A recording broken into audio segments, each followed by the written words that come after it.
Hello there, my zealots. This is Joshua coming at you today. I'm going to do a video on exactly okay. So a lot of people they try to say that the government should not define what marriage is, and the other side says they should not let the Bible define what marriage is. And I'm saying, you know what?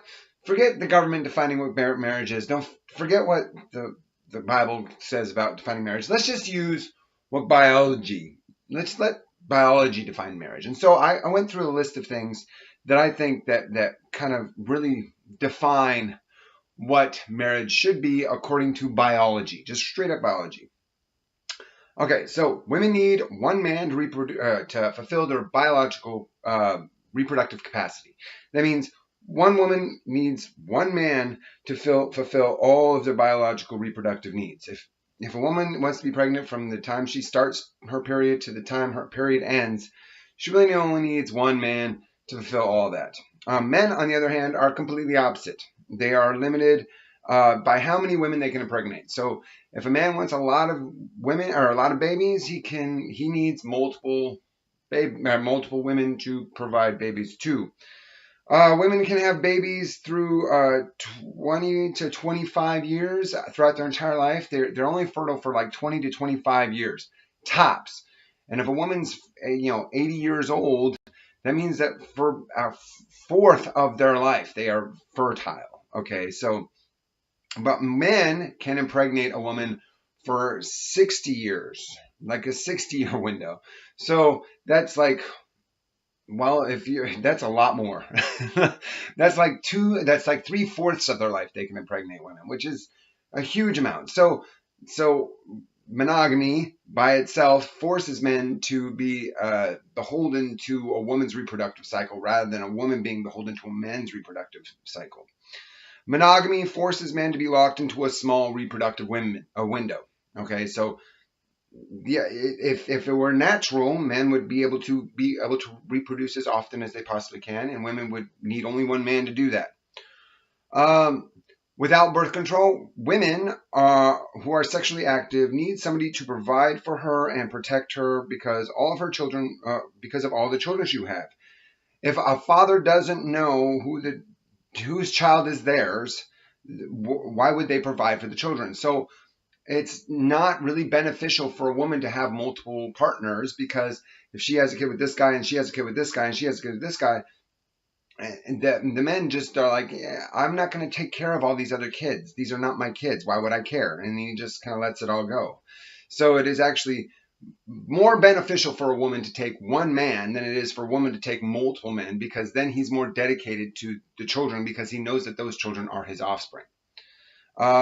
Mothers staying dedicated to one man guarantees the man will know the man knows the children are his. So that means there's no ifs, ands, or buts about it, and so will likely provide for them. So if a woman sticks to one guy, he knows those children are his, and there's no qualms about it, and he has no problems dedicating these resources to them. Babies need a mother, and babies need mothers to survive, not fathers.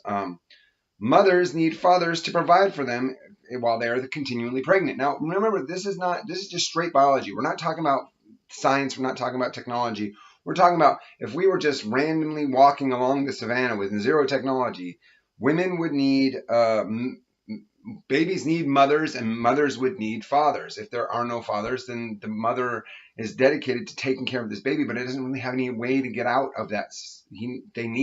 She needs to be constantly providing and protecting that child, while the man needs to be providing and protecting that woman. Here's another one. Okay, most women find other women sexually attractive, and most men have fantasies about being with more than one woman. Polygamy is the only option that fulfills both of those criteria. So if a woman has fantasies about being with women and men have fantasies about being multiple women, then that fulfills it. That follows right into the line of polygamy. Children take 15 years to mature, and a new pregnancy comes every 2 years. Without government intervention or technological intervention, a woman would need a man to continually provide for her. Women live longer than men. Women are attracted to older guys. Men are attracted to younger women. Okay, so if men live longer, but women need more, and this is hypergamy, women always are wanting men that are above them in status or stature or resources. And the reason is because they want men that are able to protect and provide for them. And men are looking for women of lower status than them. It's just how it works. Childbirth and breastfeeding cause a huge oxytocin dump, which is the bonding chemical in women, or in everybody, but it's but when women give birth, there's a massive oxytocin dump, which causes the mother to bond with the child. Women also, when they are breastfeeding, they have an oxytocin dump, which allows them to keep rebonding with the child. In a similar way, the hymen, it causes a oxytocin dump when it breaks for the first time, if they voluntarily engage in sexual intercourse with somebody that they care about. And also orgasms cause a similar emotional bond between a woman and a man, and it keeps renewing that bond if the woman stays faithful to that man.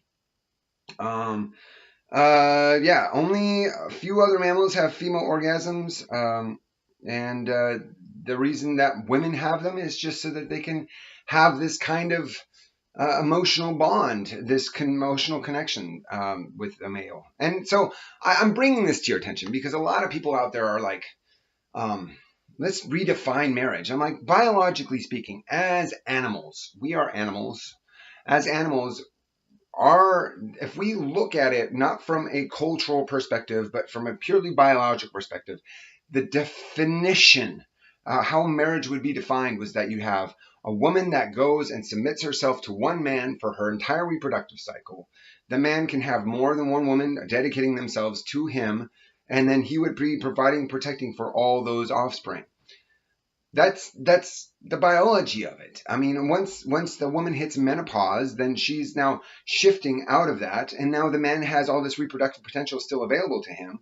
So the woman that wife that he cannot impregnate, but now he has all this reproductive potential still. So he gets another wife, impregnates her, while this woman is now taking care of her grandchildren, and he's still taking care of her. And then he has this other woman that is now giving him children. See what I'm saying? It's like, this is how the human biology works. And to pretend like it doesn't is asinine. Anyway, I'm Joshua. I hope you enjoyed this video. I did a little bit of research, wrote down some notes, put it in here. I hope this blessed you. If you have any questions, feel free to come at me. Saturdays, 10 o'clock Pacific Standard Time, we have the live stream, which is the Bible Slam. If you have any comments, questions, personal issues, life dramas, feel free to bring them up at that time or anytime. Leave a comment, subscribe, share, post a link, whatever. Yeah, dude, come on down. It's great stuff. Click the dingy thingy so that when you subscribe, you'll get annotations when I post stuff. And I will talk to you later. You know, I love God because I love virtue, justice, and salvation. You guys have a great day. Bye.